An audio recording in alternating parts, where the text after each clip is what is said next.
ये कार्यक्रम सत्य घटनाओं से प्रेरित है। जिनके साथ ये घटनाएं घटी उसकी वास्तविकता उन्हीं तक सीमित है। भूत प्रेतों और असामान्य विषयों के होने पर चैनल कोई दावा नहीं करता और न ही प्रोत्साहन करता है। रचित को बहुत सस्ते और अच्छे दाम में एक घर मिला जिसके बारे में कई अफवाहें थी और कोई वहां शिफ्ट करने को तैयार नहीं था। रचित को भी सबने मना किया, यहां तक कि जिसने घर दिलवाया उस ब्रोकर ने भी 1-2 बार उसे मना किया, लेकिन उसने किसी की नहीं सुनी और 3 ही दिनों में अपना सामान वगैरह सब लेकर शिफ्ट हो गया। घर पूरी तरह से फर्निश्ड ही था, कुछ ज्यादा सामान इधर उधर से लाना नहीं पड़ा। पहली रात थी आज रचित के उस घर में। गहरी नींद में रचित सो रहा था। सर्दियों की रात थी, इसलिए न पंखे की आवाज थी न एसी की। घर में फ्रिज को छोड़कर और कोई चीज नहीं चल रही थी। बाहर से रोशनी भी इतनी आ रही थी कि घर अंधेरा अंधेरा ना लगे। नींद में ही अचानक एक महक ने रचित को जगाया। रचित सूंघता सूंघता उठा।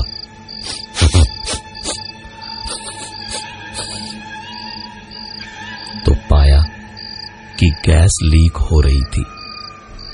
शुक्र है कि सर्दियों में कुछ बिजली से चल नहीं रहा था, वरना पता नहीं बहुत बड़ी दुर्घटना हो सकती थी। रचित उठकर आधी नींद में किचन तक गया और ध्यान से देखा। एक हल्की सी गैस की लीक की आवाज भी इस सन्नाटे में उसे साफ साफ सुनाई दे रही थी। गैस के नॉब को ऑफ करके रचित ने एक राहत की सांस ली और वापस आकर लेट गया। थकान से नींद बहुत तेज आ रही थी, लेकिन उसकी किस्मत में नींद शायद नहीं थी, क्योंकि सोते के साथ कुछ देर में ही एक आवाज जो थी तो धीमी लेकिन बहुत परेशान करने वाली थी। रचित उछल कर उठा और वापस किचन में भागा, लेकिन वहां पहुंच के उसने देखा न गैस पे पानी चढ़ा था और न ही वहां कोई आवाज थी। सामने रखी एक पानी की बोतल थी। उसे डरते हुए छुआ तो देखा कि बोतल बिल्कुल ठंडी थी। एक लंबी सांस छोड़कर बोतल उठाई और पानी पीने को एक घूंट लिया। जोर से चीखते हुए पानी को थूक दिया।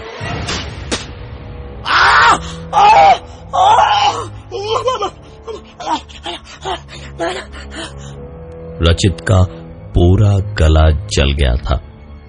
जैसे पानी इतना गर्म था मानो उबाल के अभी अभी किसी ने रखा हो। अब जाकर रचित को समझ में आ रहा था कि कोई भी क्यों इस घर में रहना नहीं चाहता था। रचित दौड़ के फ्रिज से पानी पीने गया, लेकिन फ्रिज का दरवाजा खोलते ही एक जोर की चीख ने उसे रोक दिया। अंदर एक बच्चा ठंड और बर्फ की पतली परत से ढका पूरा सफेद सा होकर बैठा था। रचित का मुंह डर से खोला ही रह गया। सांस लेने की कोशिश में वो पीछे हटता जा रहा था और वो बच्चा गुस्से में उसे घूरते हुए फ्रिज का दरवाजा आहिस्ते आहिस्ते बंद कर रहा था। रचित को खुद पे, अपनी आंखों पर या किसी भी चीज पर भरोसा करना मुश्किल लग रहा था। वो इधर उधर डरता हुआ देख रहा था कि पता नहीं कहां से क्या हो, और आखिरकार समझ आया कि वो शायद नींद में सपना देख रहा है, और बड़ी बेरहमी से खुद को जगाने के लिए उसने खुद ही को एक के बाद एक थप्पड़ मारे।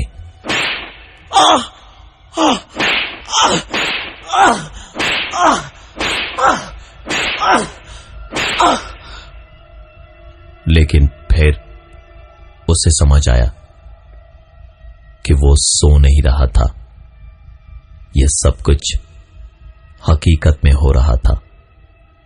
जैसे ही रचित ने खुद को थप्पड़ मारना बंद किया, किसी ने उसे 4-5 थप्पड़ मारे।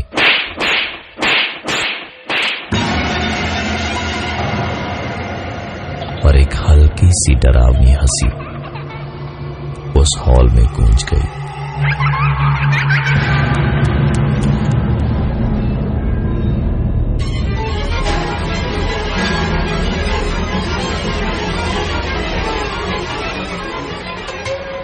रचित एकदम से घबरा गया। रचित ने 2 कदम पीछे लिए तो उसके बालों से उसे पकड़ के किसी ने जोर से जमीन पे पटका, और फिर उसे घसीटते हुए कमरे से बाहर एक दूसरे कमरे में खींच कर ले गया। पूरा कमरा अंधेरे में डूबा हुआ था और मौत जैसा सन्नाटा, और उसी सन्नाटे को चीरती हुई एक आवाज हुई। इसी हाल में रचित कब डर से बेहोश हो गया उसे पता भी नहीं, लेकिन जब आंख खुली तो चिलचिलाती हुई धूप आंखों में पड़ रही थी और चील कौवे ऊपर मंडरा रहे थे। रचित की ये पूरी कहानी सुन के सामने बैठे रमेश जी मुस्कुराए और उन्होंने कहा, आप परेशान न होइए, अब मैं आ गया हूं रचित जी, सब ठीक हो जाएगा। जरा मेरा हाथ बता दीजिए ये कैमरा, लाइट्स और रिकॉर्डर्स लगाने में, फिर देखिए आपके घर का ये भूत कैसे भगाता हूं मैं। रमेश जी एक पैरानॉर्मल रिसर्चर थे और ऐसे केसेस में लोगों की बहुत मदद की थी उन्होंने। सारा सामान फिक्स करके अब सिर्फ इंतजार करना था कुछ होने का, ताकि पता चल सके कि आखिरकार इस घर में हो क्या रहा था। रमेश जी एक बार फिर से पूरे घर का मुआयना करने उठे और सारे कमरों में जा जाकर देखने लगे कि उसी बीच रचित हॉल में ही बैठा था जब अचानक उसे सबसे छोटे कमरे से एक आवाज आने लगी। प्लीज मुझे निकालो यहाँ से, बहुत दर्द हो रहा है, बहुत मारो है मुझे, प्लीज कोई है, प्लीज बचाओ। रचित तुरंत उस तरफ भागा और दरवाजे को 2-4 धक्के मार के जब उसने खोला तो पाया कि एक औरत जख्मी हालत में बंद है। रचित ने उसकी मदद करके उसे कमरे के बाहर निकाला और जैसे ही हॉल तक लाया तो उसने अपने सामने से रमेश जी की आवाज सुनी जो कह रहे थे, रचित क्या हुआ, कर क्या रहे हो तुम?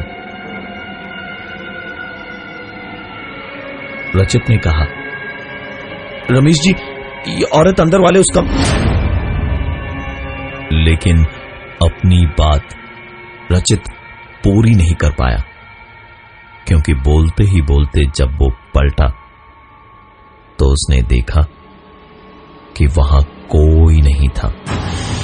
वीडियो रिकॉर्डिंग्स और फोटो देखी तो वहां सिर्फ एक परछाई दिख रही थी। फोटोज में किसी की परछाई देखने के बाद दोनों कॉरिडोर के आखिर में खड़े बातचीत कर ही रहे थे जब एकदम अचानक ही सारे कैमरास एक के बाद एक क्लिक पे क्लिक करते हुए फोटोज खींचते गए। एक दो फ्लैश बल्ब्स फूट भी गए। रमेश जी तुरंत आगे की तरफ भागे देखने के लिए और उसी वक्त रचित को वापस वही एक आवाज दोबारा सुनी। रचित तुरंत अंदर कमरे में गया वहां देखने के लिए तो अंदर बिल्कुल अंधेरे में उसको लगा जैसे शायद कोई वहां था जो उसके बिल्कुल पास से निकल गया और कमरे के बाहर चला गया।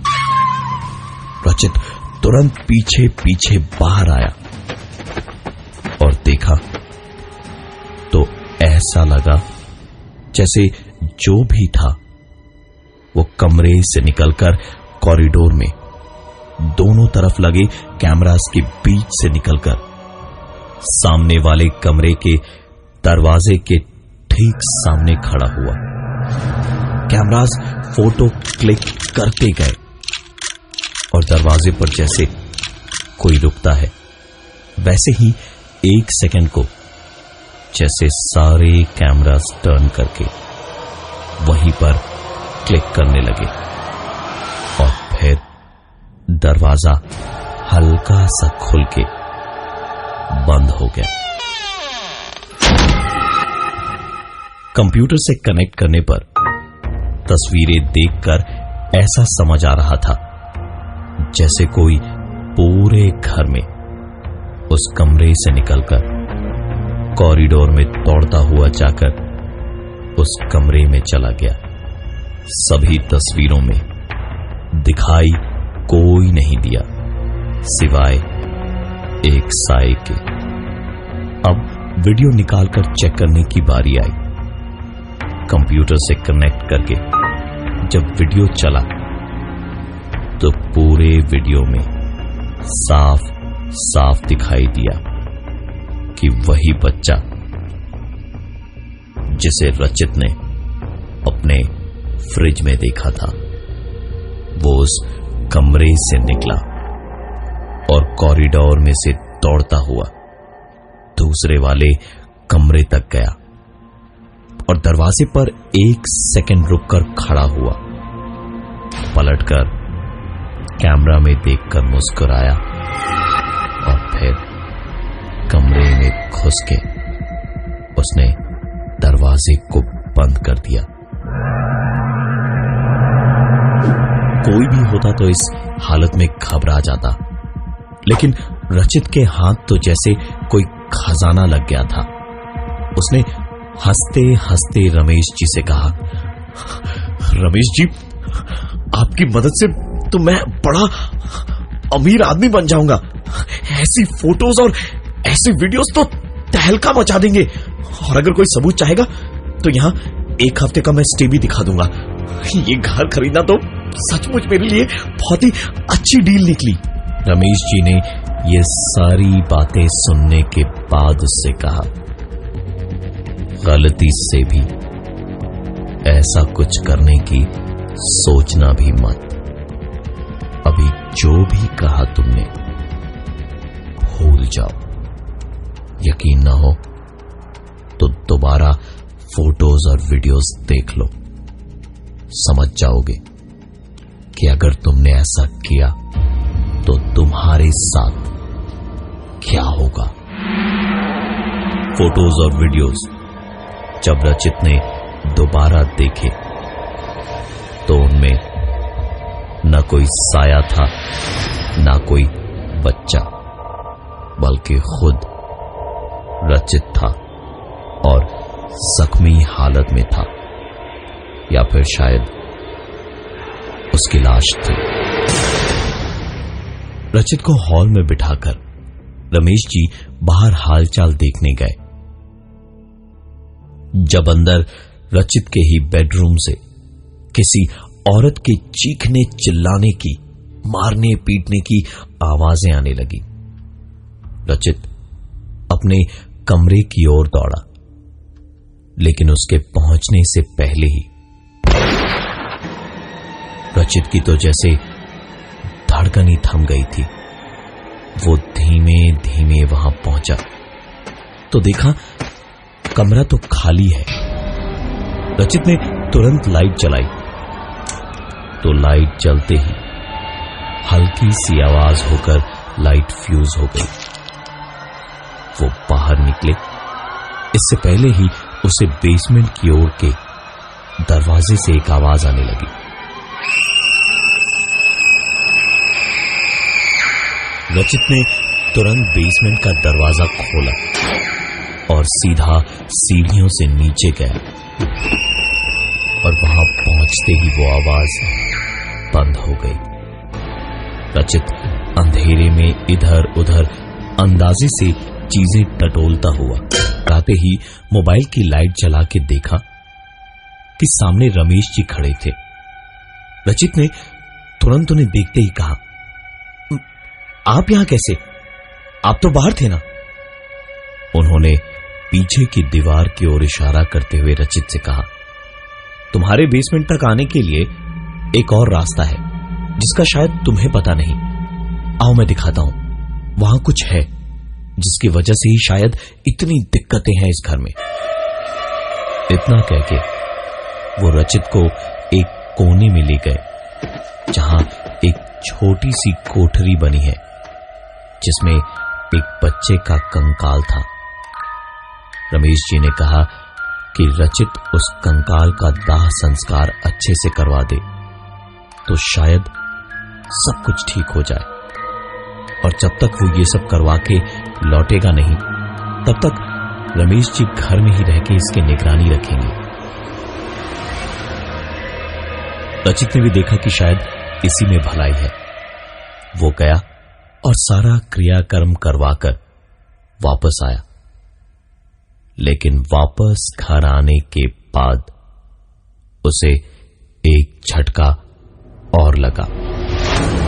कैमरा, रिकॉर्डर, सारा सामान और रमेश जी, इनमें से घर में कुछ भी नहीं था।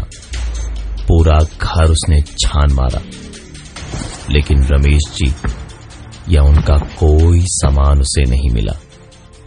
रचित को अपने बेडरूम में शीशे पर एक नोट चिपका हुआ मिला जिस पर लिखा था, मेरा पूरा नाम रमेश अधिराज है।